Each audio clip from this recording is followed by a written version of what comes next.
Okay, we're back here for another episode of Out There with Cisco and Cricket. I'm your host, Cisco. Cricket's here taking a nap. And today we went to the Appalachian Trail in Wind Gap, Pennsylvania.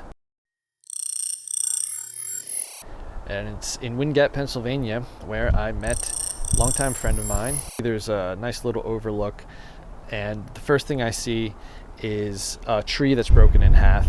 And every time I see a tree that's broken in half, I always record it because I want to document every version of a tree that's broken, whether it's from infestation or from other natural causes, so that one day I might be able to compare those results with a tree that perhaps was broken by Bigfoot. Just like I actually came across that. Wait, hold up.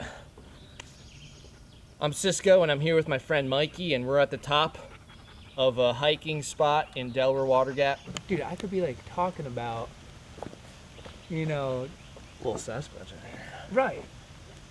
Hi, I'm Cisco Gonzalez, and I'm here with Mikey Bittler. We just hiked up to the top of the Appalachian Trail in Wind Gap, Pennsylvania. Wind Gap, yeah.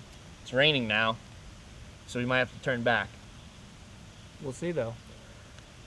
But if not, then hopefully we get to peruse the area a little bit and see what type of evidence of wildlife we could find. Hopefully a Sasquatch.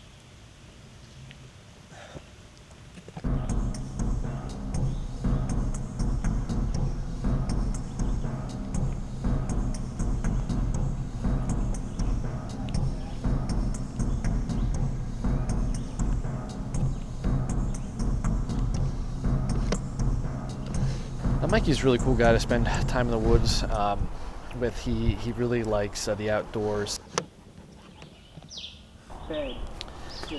We got to a certain point of the forest where all the trees looked really kind of spooky, where on the tops of them they did a wavy pattern like this, and really just made it look interesting visually, to the point where we both stopped and took a step back. Today in the woods, Mikey brought his dog, Dewey, who's a short-haired German pointer. He's really a high-energy dog and a great dog to have when you're in the woods if you want to rustle up some just little visual markers when you're analyzing the footage for later. All right, so as you can see, I've been off trail a little bit. Just a few yards in that direction is the trail. But at this point, I'm a few miles up, and you can see, even though it's not in an area that's particularly remote at all, that there is a lot of vast area for any type of animal to hide, whether it be a deer or a bear or even a Sasquatch. I haven't seen anything, but I do know that deer are out here, as well as black bear, so why not Bigfoot too? Nice, 30 seconds, cut.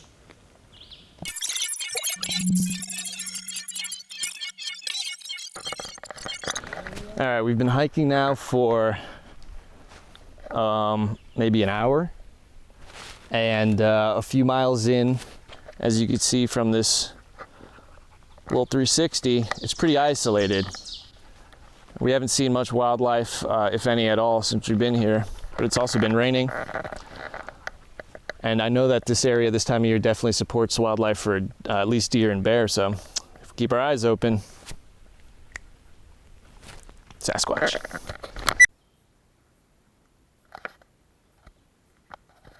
We're on a portion of the Appalachian Trail today, which is in Wind Gap. But if we were to head northeast for a few miles, we would come across the portion of trail that we were at during Season 2, Episode 1. And it's a continuing trail that runs all along really the northeast and goes from here in Pennsylvania all the way to Georgia, actually. So that's where we are today.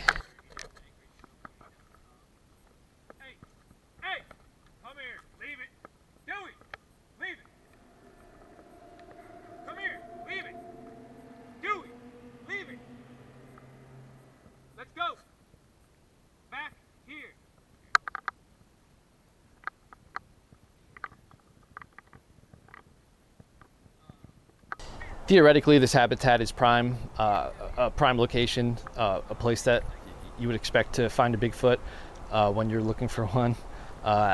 Any story I've heard where people are in the woods alone and they have an experience or an encounter with Bigfoot, it tends to be in a place that is described like this, a place where a black bear would like to hang out, great habitat for deer as well.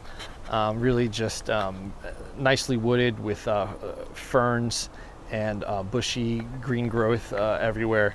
And even though we didn't find anything today, I think that we're literally on the right trail. In that in the past there have been sightings in areas like this, and I know that if I keep pressing forward and I keep applying the scientific method to my investigation, that steadily, surely, slowly but surely, I'm going to come up with some type of result. Yeah, interesting. Got a lot of character.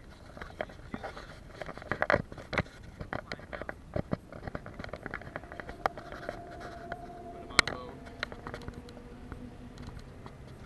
Yeah, there was that guy who had like an online little video documentary of that. The fun about shooting on the fly guerrilla filmmaking, shooting the show like this where everything is really improvisation and off the cuff, is that it allows you a lot of space for creativity.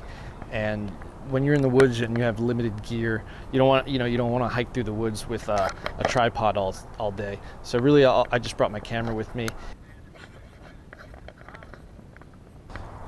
So after searching for a few miles and a few hours today, me and Mikey had some nice conversations, some good laughs, we had some good times. We got what footage that we could, and we decided it was time to head on back.